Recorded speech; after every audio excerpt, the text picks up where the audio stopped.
talking about contributing to open source software, the do's, the don'ts, and the hows. Thank you. Hi, folks.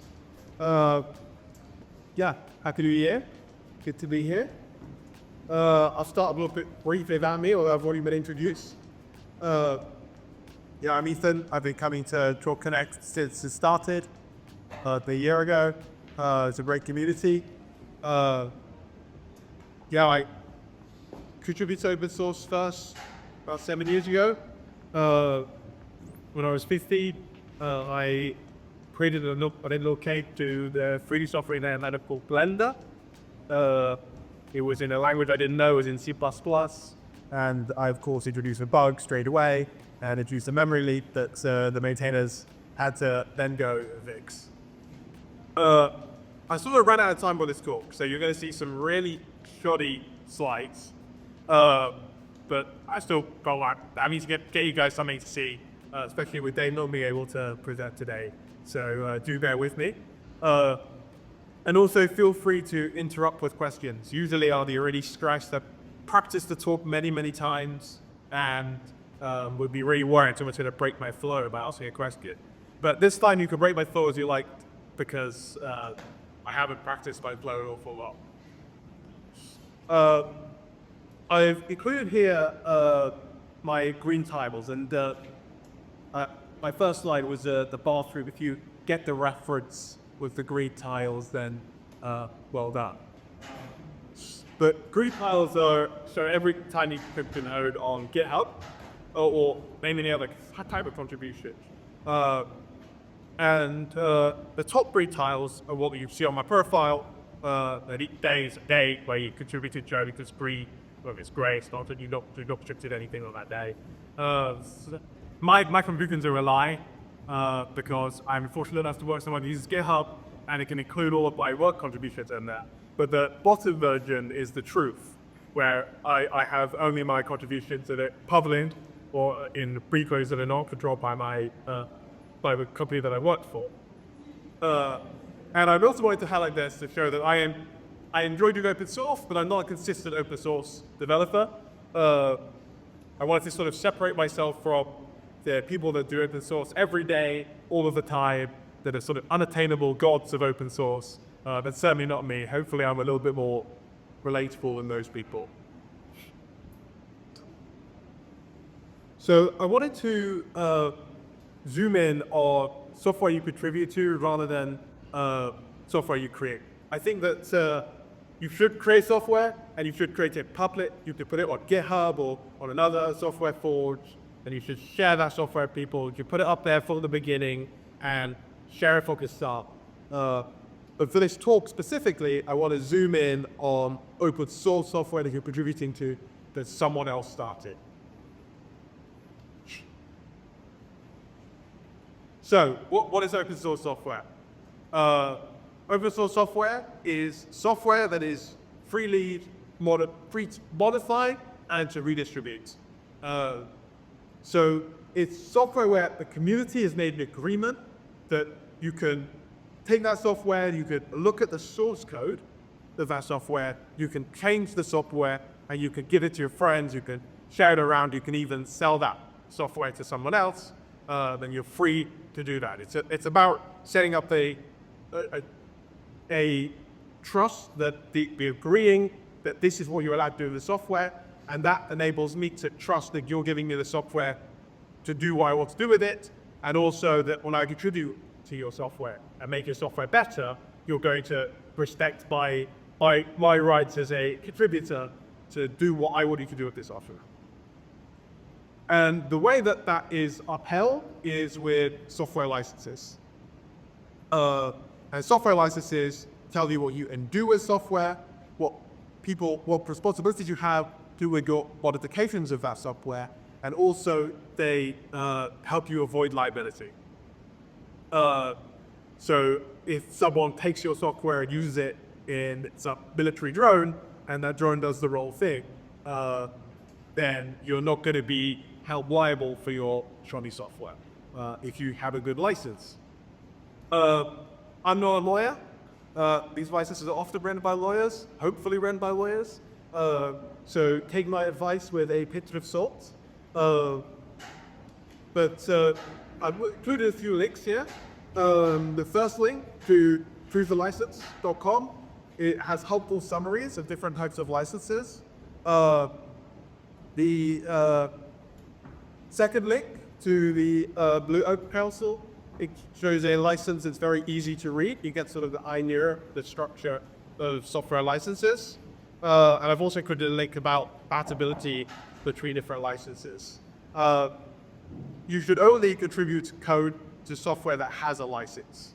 We need to have this agreement understanding of what the code is able to, what your rights are as contributor and your rights within the code that you're using. There are two general types of licenses that you generally have to think about in the open source space, and those are permissive licenses and copyleft licenses. Permissive licenses are as they sound. Like, you could do what you want with the software. You could copy it, you make claim to it, and you could distribute it.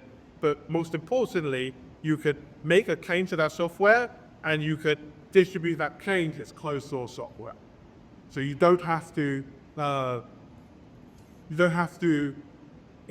make the claims that you made open source. Copyleft takes a different approach, where they attempt to restrict the freedom of people that are using the software or working on the software to maintain the sort of freedom of the community. And one of the rules they have is that if you distribute software that you've modified that's copyleft, you need to include the license and include the source code. So the software maintains its open sourceness when you make a modification.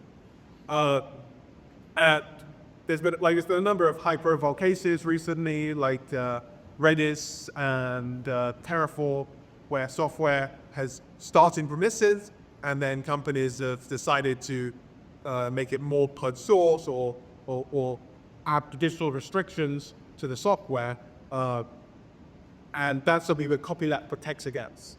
So someone can't take the code you wrote and then take all their credibility and trademark, and they claim that to be something that it wasn't before about open source, therefore. Generally, if you're making your own open source software, I'd recommend going with a permissive license, just because you could move from a permissive license to a copyleft license after the fact, but you can't go the other way.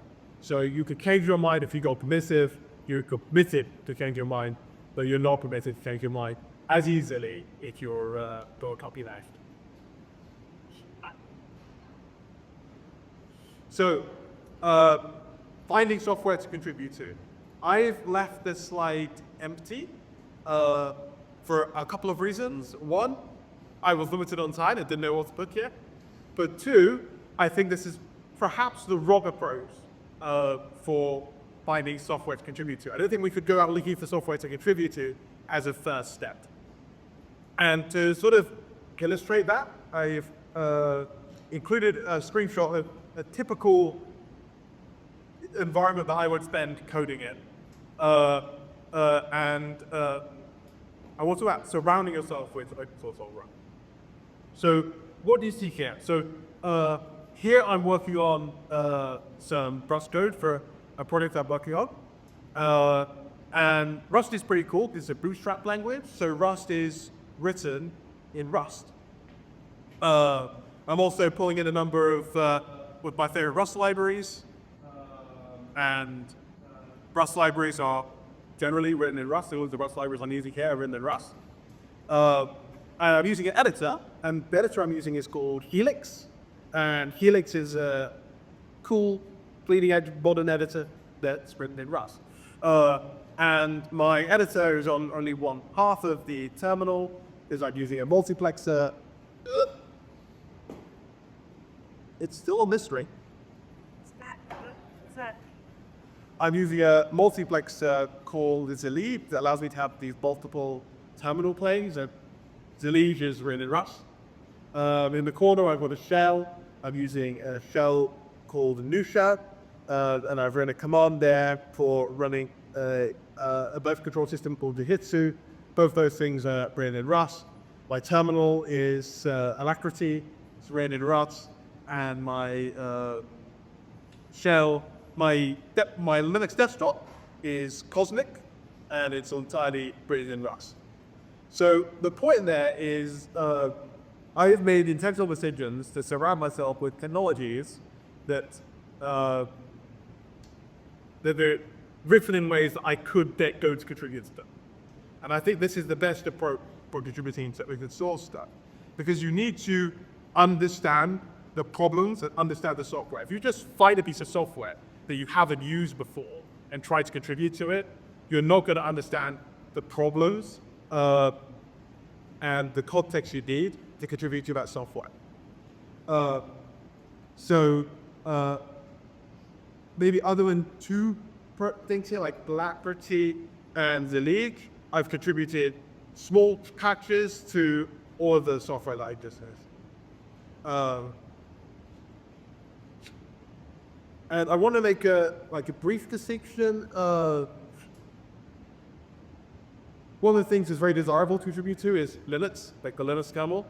But I don't think using Linux is enough to be able to contribute to Linux. The reason why I draw a distinction between using something and actually using it. Like, we all use Linux because we go on websites and their backends are running on Linux. But do we use Linux? Like, if I'm not actually interacting with the Linux programming interface or the Linux kernel in some way, then am I really using Linux? Just because I'm using it indirectly doesn't mean I then develop the context to contribute to it. So, if you're a programmer, you're a wizard. And you need to think of yourself as a wizard. And so you're existing in a world where the software around you is mutable, where to other people it's immutable. And you need to switch your mindset to thinking of things as mutable things. So when you're using a library, and the library is to do something that you want it to do, think of it as mutable, as something you can change, rather than just something that it is. One of the things that I would recommend doing when you're using a piece of software is written maybe a language that you know, try to get into compiler, try to make a really silly change. And the first thing I did was with the Rust compiler was I replaced a very useful error message with just an emoji. And that took me through the journey of compiling the code and using my own version, my own modified version of that robot.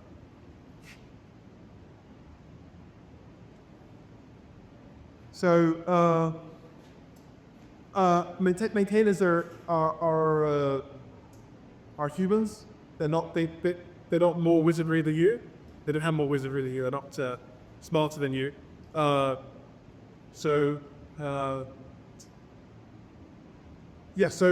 you need to work with maintainers when you set code to that. They have to make the decision: am I going to include this code in this Wire project? Like, I maintain a project called Repressed Middleware. It's used by a bunch of companies.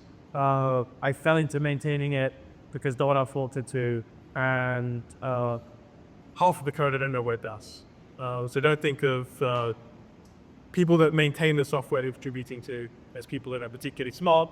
They're just people that are willing to donate for their free time. Most of the time, people are not paid to work on open source software.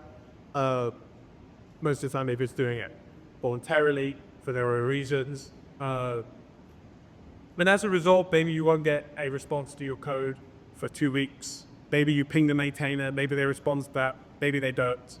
And you could use that as a guide to which projects you want to contribute to. Are they going to be receptive to me attribute? I think you should do it because of the enjoyment of doing it, for the learning and for the curiosity, but not to progress your career or your CV or to get the attitude at GitHub. You need to have the right attitude going in. If you've got an attitude of I modified your code and you're able to put it in your software or not, it's your decision. then you're not likely to fall foul of being like the really annoying person begging for someone to merge it.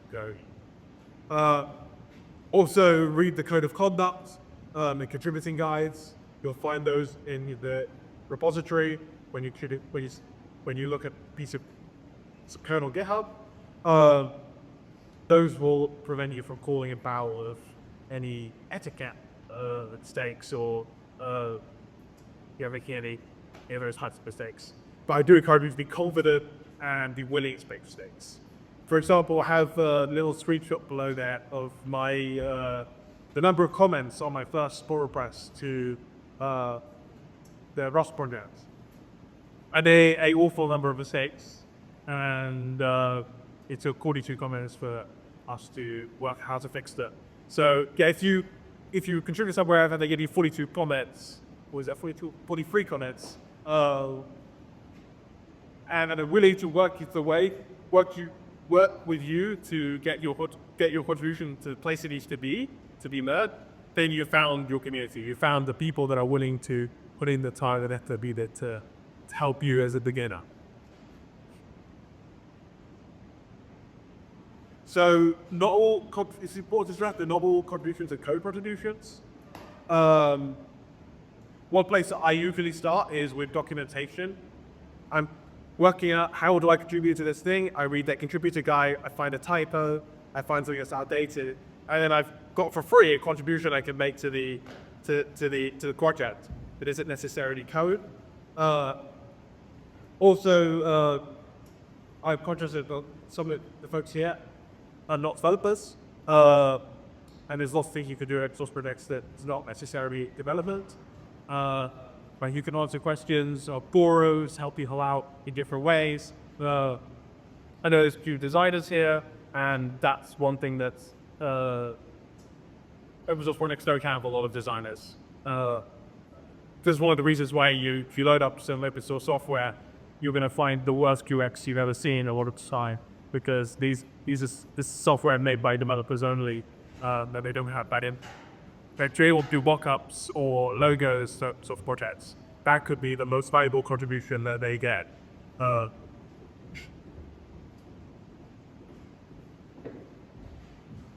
Another way you can contribute is by writing issues. When you find things that are good or have feature requests about software, you can go to GitHub and read the issues. I would verify correctly with the open issues. The main thing is write reproducible issues. If the maintainer can't reproduce your issue, it is almost meaningless to them. For some projects, it's useful to report issues that are just flakiness or something that you can't reproduce, but for the most part, really focus on making that issue reproducible and easy for them to reproduce on their machine. And also, writing issues can be helpful because you can follow the life cycle of the issue being fixed, even if you don't have to yourself. And then you can just see, okay, someone else fixed this issue that I have a deep understanding of what's wrong here, but I don't know how to fix it. But now I can see someone else fix it, and I can follow after him, then I can learn something, then maybe then I'll go fix it myself, something similar in the future. So, I'm also run out of time, so I'm not going to talk too much about the contribution flow, opening a pull request, phoning repositories. But I generally think that the main thing is to have the correct, is to be able to find the right things to contribute to, and then actually going through GitHub and doing the cloning and the pull requests and using Git is more of the easy bit. The hard bit is getting to a place where there's actually a product you can contribute to. So in summary, surround yourself with open source software. Think of the world as a mutable thing that you could change. Read code conduct, future guide, pay attention to licenses, be kind to maintainers, and then try to find PhD with a good mindset. I put a link to our Discord server and a QR code for it.